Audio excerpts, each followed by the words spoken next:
Hello everybody, this is Dr. Kukreja A. Kalani and I'm here to speak about PTSD, that is the post-trauma stress related disorder.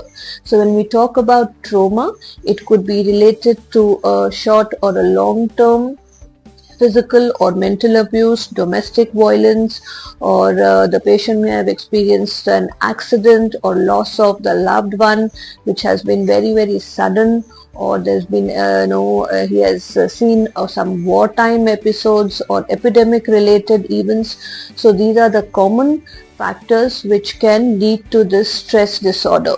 Now, what are the symptoms? He experiences the constant tormenting thoughts, nightmares, and visions about the same thing. He relives the same moment over and over again.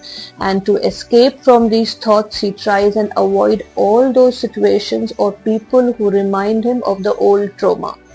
This leads to mood disorders. It also leads to, the people get addicted. To escape from these thoughts, they get addicted to drugs, alcohol. There are thoughts of suicide. So it's very important to ventilate the patient, try and understand the trauma he has been through.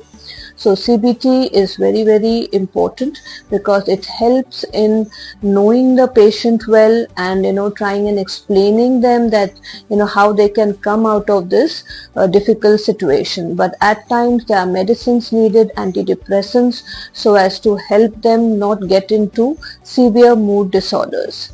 So this is all about PTSD.